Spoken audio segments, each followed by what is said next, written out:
Hi, I'm Jason Leahy, Executive Director of the Illinois Principals Association. It's my pleasure to have you join me for this edition of IPA Talk. And with me today is Hoor Bhanpuri, who's the Executive Director of the Illinois Partnership with College Board. So we're here to talk about the SAT and the implementation of that here in Illinois. As we know, we've moved from the ACT to the SAT. I know there's a lot of school leaders that are pretty excited about this transition. So Hoor, thanks for spending a couple minutes with me as you just kind of roll through town and are here in the office, so thanks for that. All right, well, Jason, thank you so much, and thank you everyone at the Illinois Principals Association. It's just been fantastic to work with, and it's just been a lot of change that's been happening, and your support working with College Board has just been an excellent initiative and partnership, and we're really excited to continue this work, and so thank you for the invitation and being here. Well, it's our pleasure. We obviously want to set up our school leaders for success during this implementation time frame, and obviously beyond even this year as well. But before we dig into the details of SAT, Hoor, would you mind just telling us a little bit about yourself so when people see you on the street, they'll know who you are and kind of what you've done? Absolutely. So it's been a great pleasure to be at the College Board for about 10 years now. Prior to leading the implementation for the SAT here in the state of Illinois, I initially led the implementation for Michigan. Michigan was one of the first states to transition over to using the SAT as part of their accountability assessment, so supporting the state as well as the implementation on the ground. So it's really nice to come back to Illinois to really focus, have the support needed. We have about 7 staff members here in the state just to support the Illinois implementation, so we can get all the way from Gurnee all the way to Carbondale and across and really support all educators and make sure that they have the resources that they need. So that's where my focus has really been, is to work with associations, organizations, with Illinois State Board to make sure that we're connecting the right way in the field and making sure that the resources are getting to the places that they need to be. Right, great. So let's just dig in here, Hoor. So I think it's always important to kind of reflect why we're here and what's going on, and I think it's a real basic question that probably school leaders are dealing with right now as they talk with their teachers, talk with parents, talk with students. You know, why SAT? Why are we moving this direction? Why is it what we need to be doing with assessment in the state? Yeah, it's a great question, and you're right. Something that people are now is becoming their reality and their focus. So about a year ago, the state put out a request for a proposal for a new college entrance exam, and we were very grateful and humble for the opportunity to be selected and chosen to offer the SAT across the state to all 11th grade students. With that, there are lots of different questions into why the decision, why the SAT. We have been doing the ACT for so many years, so why the change? And so a lot of it had to do, I think, with the alignment that we have. We have a very, very strong alignment to Illinois state learning standards when it comes to both English language arts and math. So strong that I think the state was also able to move in regard to accountability to then offer choice for the PARCC assessment at the high school. And so that now high schools can select to just use the SAT and not have to use PARCC should they not want to do that. So that should free up more time and give back testing time to schools, which I think has been met quite positively. But I think it's really about a match to what students are learning in their classrooms every single day, a strong alignment to state learning standards, and assessment that's reflected of that, as well as connected to opportunity for the first time. So I think with the resources that we have embedded, the strong alignment, being able to provide service across the state are all reasons why, from an assessment standpoint, the selection to the SAT was made by the Illinois State Board. So those are great things, Hoor. And so when I think about, from a practitioner's perspective as a former school leader and teacher, with regards to moving to the SAT and some of the benefits of that, 2 things that come to mind for me is Khan Academy, with the resources that are available to kids, what they can do, taking the test, finding out where deficiencies are, even taking pre-tests for that and identifying what they can do to then access content that can help them beef up their skills. The other one is giving them an early picture of the success that they could have with AP classes and taking AP tests. So I think those are terrific things. Would you mind expanding on those as well as anything else that comes to mind? Yeah, thanks, Jason. What has bothered us for the longest amount of time is this idea that assessment and opportunity are mutually exclusive ideas. Right? I'm a student, I take the exam, I get my test results back, I get this paper copy, and then I'm left to try to figure out what is the next step. And what we were trying to do with the redesigned SAT, and really our focus was trying to connect those opportunities with assessment. So our partnership with Khan Academy is the first in the world sort of opportunity that breaks down barriers and creates access and equity for every single student across the entire state, as well as the entire country. What we were really trying to focus in on is that it shouldn't matter who you are, who your parents are, where you live, what's your zip code, or what side of the street you're from, to have access to the greatest practice and preparation available. So our partnership with Khan is extremely first in the world, very exclusive in the way that we've designed it. It's our content development folks working with Khan Academy staff to provide the most authentic pieces of information related to the SAT for practice. Because what we really want students to be able to do is practice in a methodical way to build up towards the SAT. We don't want students to be cramming for the SAT 2 to 3 weeks prior, because it's not an exam that you can cram for, you can study like for. You and I used to do, exactly. Right? The most downloaded resources at the at the College Board prior to exam day is the SAT study guide. So we know how students are studying. They take practice test after practice after practice test, and they keep topping out, or they keep getting stuck, and they're trying to figure out, how do I get to that next level? Well, what we're trying to do with Khan is take that back a little bit. Have students take an interim diagnostic assessment, see where they are in terms of the SAT and their skill level. Then provide that customized practice, as you mentioned, for students to work on 20, 30 minutes every other day, 2 or 3 times a week even, so that they're sustained in their practice. They're not feeling that, I have to take this ongoing sort of practice and preparation and I'm burned out. No, we'd rather them be doing their schoolwork and their homework and their after-school activities and jobs and all the other things that young people have to do in their lives right now. We know how complicated and how busy their lives are. But if we can provide really customized, focused practice where a student goes in and practices maybe 20, 30 minutes and doing 7 or 8 really meaningful questions, can watch videos on how certain work is being done on the SAT, hear Sal Khan actually work through the problems, underlying certain passages and paragraphs, making connections. It's not just practice problems, it's making connections and understanding the real skill set. So this way, then, when students are actually learning and working through Khan, they're actually being able to take away learning that can then be applied back into the classroom. You mentioned the practice exams. We have 6 full-length practice exams that students can take in Khan Academy. They can either take the exams online in Khan, or they can print them out and take them how they would normally practice, because the SAT on April 5th is going to be a paper pencil version of the exam. So let's say I print out practice exam number 1. I sit at my kitchen table on a Saturday. I'm going to take this exam. They'll print out their 4 answer sheets. They'll fill them all out. And then what they'll do is they'll take out their phone, and they've downloaded the SAT, the daily SAT app, and they'll take pictures of each of their answer sheets. And instantaneously, they will receive a score out of 1,600 from the multiple choice section of the exam. They'll get a full item level analysis of how well they performed on every single question. Then the student can link those scores into their Khan Academy account, and it will update their academic learning profile with this new information. And then they'll have a new set of practice that they can be able to work through. Then they'll go on to test 2, test 3, so on and so forth.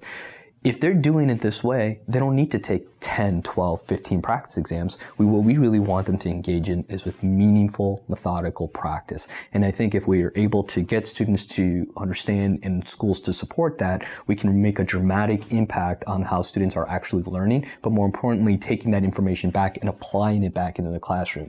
This is where opportunity and assessment have now kind of for the first time really merged and come together, where it's not just I've got my test results back, but I have a direction of where to go. Parents can support their students. Schools can support their students. There's the opportunities are pretty much endless at this point. And this is just in our first initiative, and we're really excited to see how we can continue to grow and expand. Just recently, for the first 3 practice exams, students can actually type their essay into Khan Academy and get an analytic scoring feedback back on their essay, something that has never been made available to students before, and all of this 100% absolutely. Is that artificial intelligence taking over? I'll tell you, they're going to put us humans out of business very soon. No very kidding. soon. So we're really, really excited about this partnership with Khan, the evolution of how we're working with Khan Academy, and to try to get every student to participate into Khan that can only help them and provide them a meaning. If students and families are looking for other resources, absolutely, there are lots of things available. We'd always say start here. This is developed by us for you. At no cost, right? I mean, it's just there. correct? So take advantage of what's available. There's over 4,000 problems and videos and opportunities to learn, breaks down the test.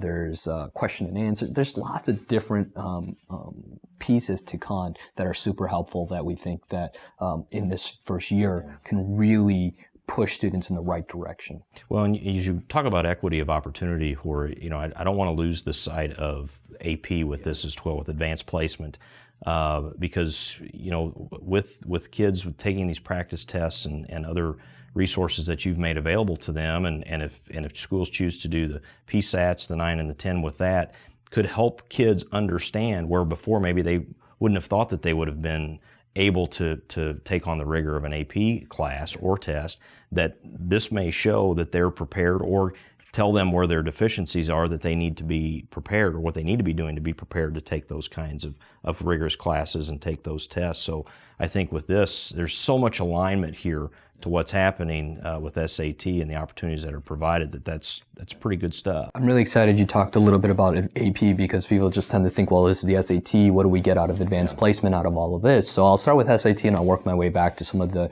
precursor assessments that you mentioned. So when the results start to come back in mid-May initially, all the schools and districts will have access to what's called AP Potential, even for the SAT. We'll give a full roster of students that provides different ranges of probability of students taking 22 different AP subject courses, and the likelihood of students scoring a 3 or higher. So if we're talking about access and trying to open up more opportunities, I mean, there may be schools that are not even offering certain courses, or would like to expand maybe to another section of, let's say, AP Psychology or an AP US History, but not sure if they had this enough students. Well, this kind of breaks the barrier in terms of just the way that it's done historically of teacher recommendation and class requisites and those sorts of things, is that, I think we're moving into an era where more and more students are looking for new opportunities, and schools are also trying to match those opportunities to where students are. And so using the AP Potential information is one of the reasons why is a great benefit that comes along with the SAT. Now, you mentioned some of the precursor assessments.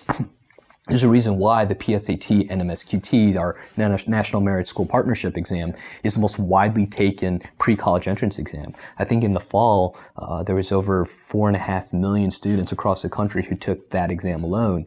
And a lot of schools are looking at some of those precursor assessments to help them set up their AP programming even earlier. So it's something that schools can do by choice if they'd like to, for sure, but they definitely get all that information back. We provide AP Potential back to students so they know where they're at, and then we provide all the subject area back to schools. So it can work two ways.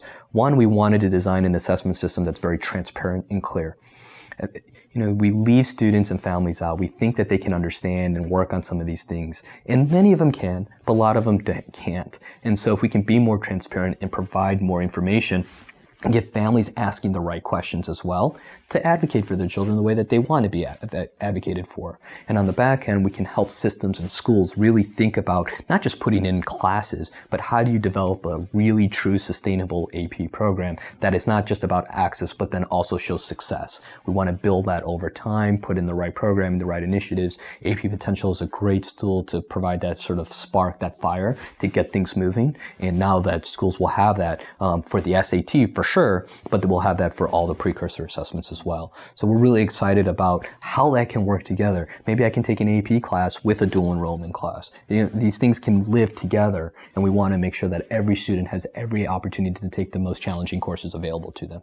Well, a lot of stuff, and I'm sure we could dig into some of those things even more, and so that we'll have to have you back here for sure. But April 5th is coming. We're now into 2017, and we need to be thinking about implementation. So just any quick thoughts for school leaders of things they need to be sure to be mindful of between now and the official test date coming up here in a few months? So principals all throughout the state should have received an email notification from College Board to begin the setup, that's the school testing setup process. And I think we're just about done with that process. So a handful of schools that we're closing out, but for the most part, we've got all the schools set up for SAT testing. They identified who their test center supervisor is, their student services with disability coordinator, some key roles in order for the implementation to to go well.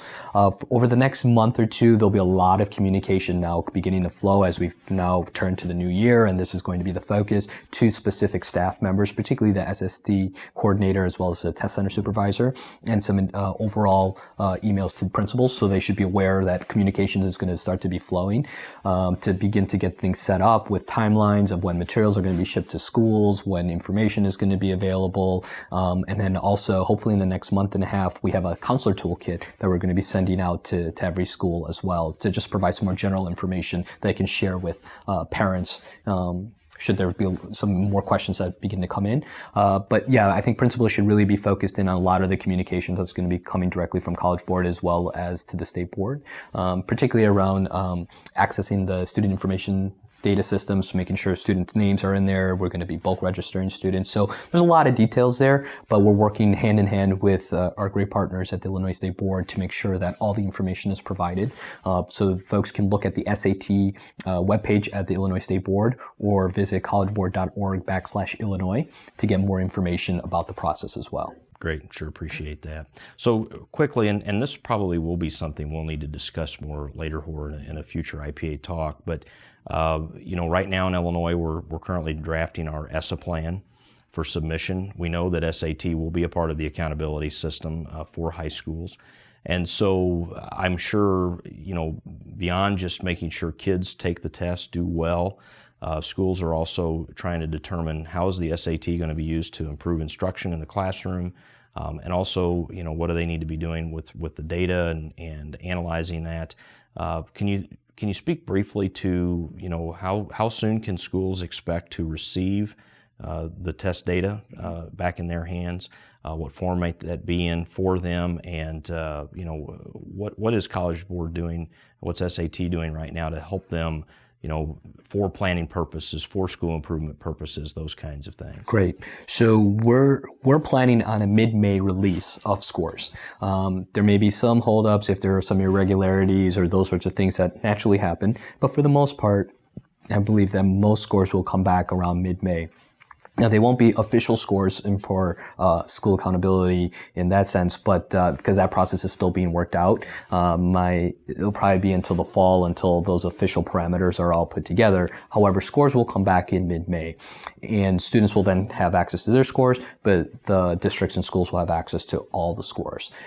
Once they're in the data portal, one of the goals that we're going to work on and would love to be able to continue to work with IPA is to set up trainings all across the state to do sort of data workshops over the summer. So maybe in June, if that's the right time, June, July, we can continue to work and figure out what's the right timing on calendars. But we'd love to be able to invite folks in, bring their computers, and really work through the data. What's really exciting is for the first time ever is that the April administration of the SAT is a released item level exam, meaning that educators, when they log into the data portal, they will get to see every single question that students took on that exact day. They can see how many students answered A, B, C, and D. They can really break it down. They can connect it to sub-scores. They can break it down, then send the scores to different departments, do a lot of really interesting analysis to really drive down to where the student learning to where the assessment meets. And I think that can really drive to the instructional practice that you just mentioned. So all of that's going to be available come mid-May, so we want to make sure that access to that tool, the resources, and all those sorts of things. There will be no paper sent by us